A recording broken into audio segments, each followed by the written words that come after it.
Halo teman-teman, Assalamualaikum warahmatullahi wabarakatuh. Bagaimana kabar teman-teman semuanya? Semoga teman-teman dalam keadaan sehat walafiat dan selalu dilindungi oleh Allah Subhanahu wa taala. Baik, perkenalkan nama saya Kus Enda Laila Novirasari dan di sini juga ada teman saya yakni Muhammad Faisal akan menerangkan mengkaji kurikulum bahasa Indonesia MI atau SD. Oke, di sini saya akan menjelaskan tentang silabus pembelajaran bahasa Indonesia pada jenjang SD MI. Yang pertama, kita harus mengetahui terlebih dahulu pengertian dari silabus. Silabus kurikulum 2013 adalah rencana pembelajaran pada suatu mata pelajaran atau tema tertentu yang mencakup kompetensi inti, kompetensi dasar, materi pembelajaran, kegiatan pembelajaran, penilaian alokasi waktu, dan sumber belajar. Selanjutnya adalah komponen dan langkah-langkah dalam pengembangan silabus. Komponen silabus itu ada 9, yaitu identitas silabus, standar kompetensi, kompetensi dasar, materi pokok, kegiatan pembelajaran, indikator, penilaian, alokasi waktu, dan sumber belajar.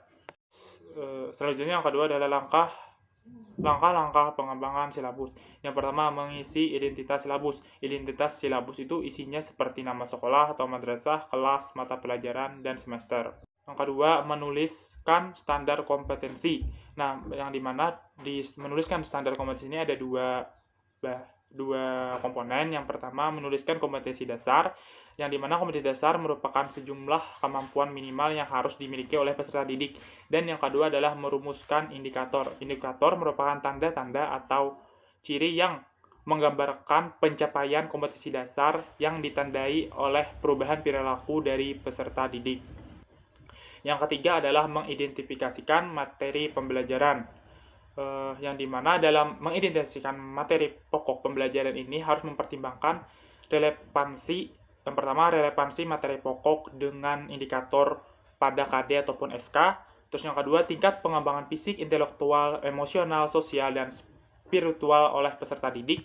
Yang ketiga adalah kebermanfaatan bagi peserta didik. Yang keempat ada struktur keilmuan.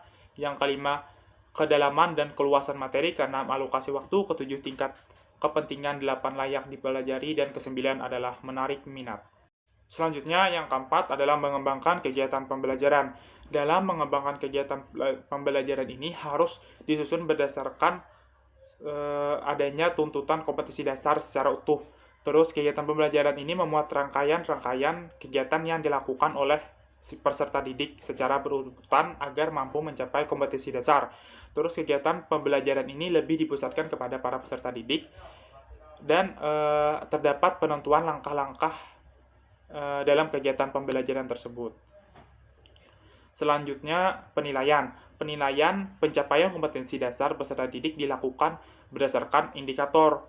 Nah, terus yang keenam adalah menentukan alokasi waktu.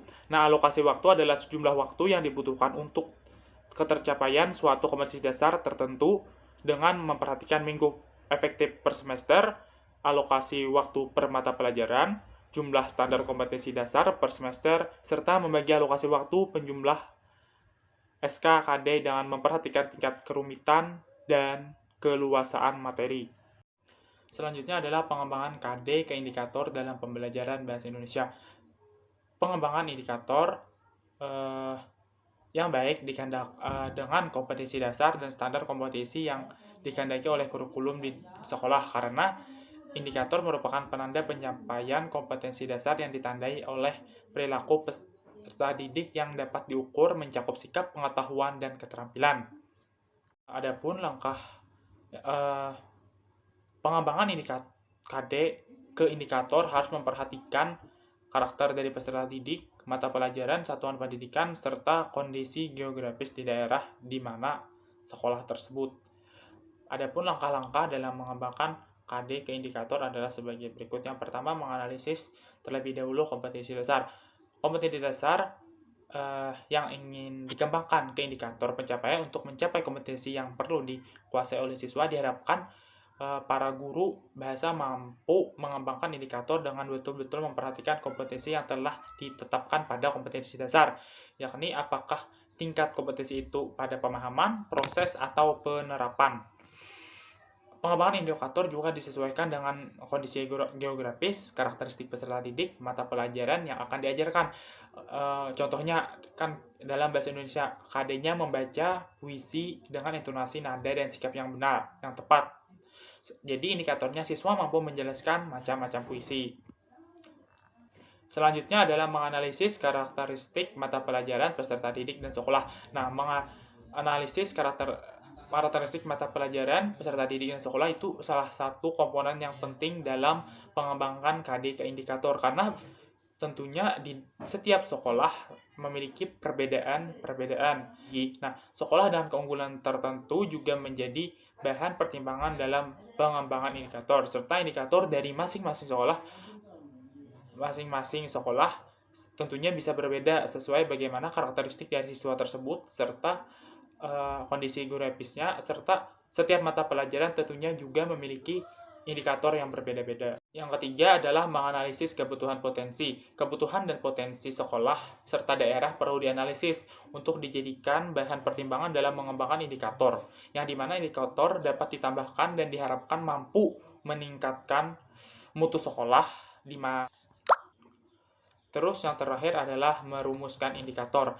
Dalam merumuskan indikator ini perlu memperhatikan beberapa hal yang seperti yang telah disebutkan di atas. Dan juga diharapkan setelah guru mampu menerapkan indikator, guru mestinya juga mampu menetapkan tujuan dari pembelajaran. Karena untuk mengukur ketuntasan belajar dan apa yang ingin dicapai dari kegiatan pembelajaran tersebut, diharapkan dalam merumuskan indikator dikembangkan sekurang-kurangnya 3 indikator. Karena pada kali ini kita mempelajari yang berada pada konteks pembelajaran bahasa Indonesia SDMI, maka kita harus dalam merumuskan silabus dan kurikulum maupun memasukkan KD menuju ke indikator, kita harus mengenal terlebih dahulu bagaimana karakteristik dari mata pelajaran bahasa Indonesia tersebut.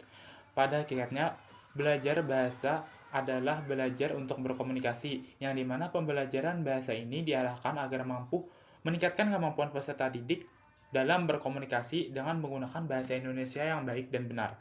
Dengan demikian, kompetensi berbahasa yang dibentuk oleh standar kompetensi adalah menyiapkan peserta didik untuk mampu berkomunikasi dan menggunakan bahasa baik secara lisan maupun tulis, bukan hanya sekedar kemampuannya dalam berbahasa.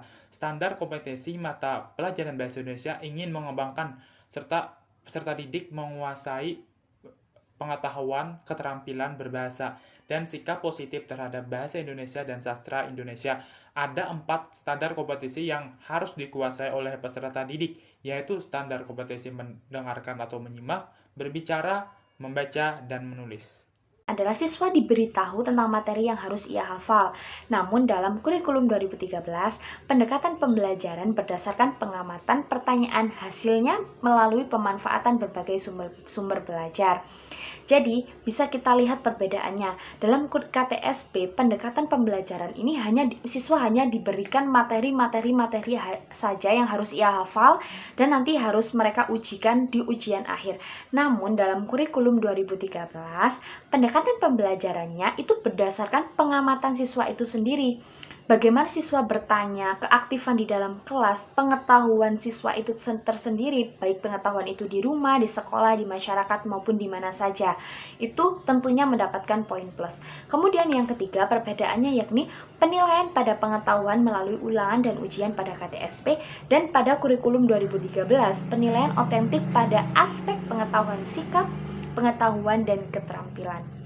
Baik, jadi bisa disimpulkan bahwa KTSP penilaiannya hanya terpatok atau lebih terfokus pada ujian-ujian saja, seperti PTS dan PAS. Namun dalam kurikulum 2013, penilaian ini otentik pada seluruh aspek. Jadi seluruh aspek dinilai. Kalau KTSP yang dinilai hanyalah nilai saja, seperti pelajaran bahasa Indonesia nilainya 80, hanya itu saja. Namun pada kurikulum 2013 itu diprotoli satu-satu atau dirincikan menjadi satu-satu, yakni yang pertama itu seperti kompetensi sikapnya bagaimana, pengetahuan peserta didik ini bagaimana, dan keterampilan peserta didik itu pun dijabarkan satu persatu. Baik, selanjutnya saya akan menerangkan mengenai perbedaan pada pembelajaran Bahasa Indonesia kurikulum KTSP dan kurikulum 2013. Yang pertama, materi pada KTSP yang diajarkan ditekankan pada tata bahasa dan struktur bahasa saja. Namun, pada kurikulum 2013, materi yang diajarkan ditekankan pada kompetensi berbahasa sebagai alat komunikasi sehari-hari. Jadi, pada KTSP hanya difokuskan kepada tata bahasa, dan kemudian difokuskan lagi terhadap struktur-struktur saja. Pada kurikulum 2013 ini tuh ditekankan pada kompetensi berbahasa sebagai alat komunikasi. Kemudian yang kedua, siswa tidak dibiasakan membaca dan memahami teks yang disajikan pada KTSP. Kemudian pada kurikulum 2013, siswa dibiasakan membaca dan memahami teks serta meringkas dan menyajikan ulang dengan berbahasa sendiri. Jadi, dalam kurikulum 2013 siswa harus lebih aktif daripada KTSP. Kalau KTSP kan guru yang lebih aktif, guru yang hanya memberikan materi-materi saja dan siswa hanya memahami. Namun dalam kurikulum 2013 siswa dituntut untuk lebih aktif dengan membiasakan membaca dan memahami terlebih dahulu, kemudian meringkas dan menyajikan ulang dengan bahasa sendiri.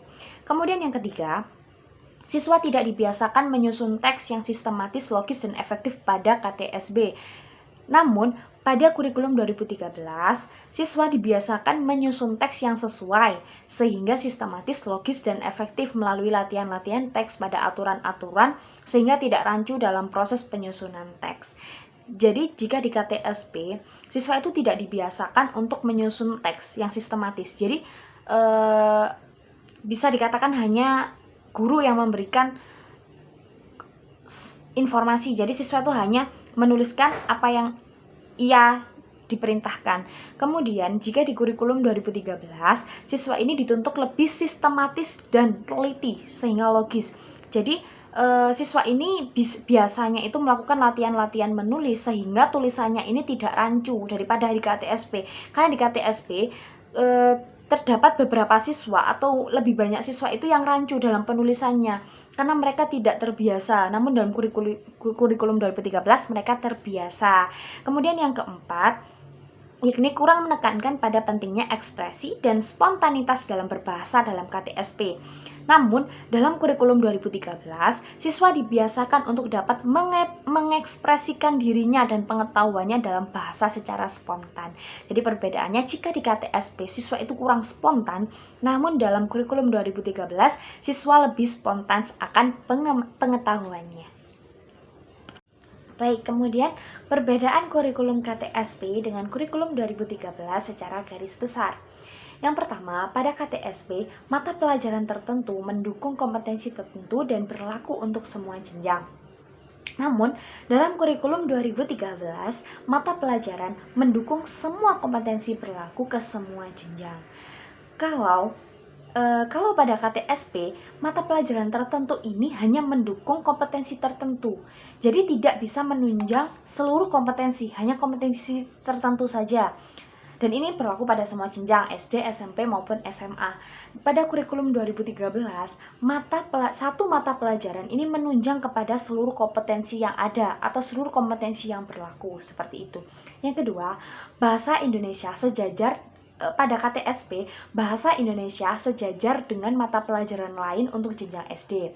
Namun, pada kurikulum 2013, mata pelajaran dirancang saling terkait satu dengan yang lain, dan bahasa Indonesia sebagai penghela mapel lain, yakni sikap keterampilan berbahasa. Dapat disimpulkan jika pada KTSP 2006, bahasa Indonesia ini sejajar. Mata pelajaran yang berdiri sendiri sama halnya dengan matematika, IPA, IPS, dan sebagainya. Namun pada kurikulum 2013, bahasa Indonesia ini merupakan penghela mapel lain atau tengah-tengah dari mapel lain karena di dalamnya terdapat materi keterampilan dalam berbahasa, membaca, menulis, mendengarkan, dan sebagainya. Kemudian yang ketiga yakni Tiap jenis konten pembelajaran diajarkan secara terpisah pada KTSP. Sudah saya terangkan bahwa mata pelajaran berdiri sendiri-sendiri, seperti IPS terpadu, IPA, bahasa Indonesia, bahasa Jawa, itu semuanya terpisah, dan bahasa Indonesia pun terpisah. Namun, dalam kurikulum 2013 menggunakan tematik dari kelas 1 sampai kelas 6, yang di dalamnya mencakup beberapa mata pelajaran yang dijadikan menjadi satu.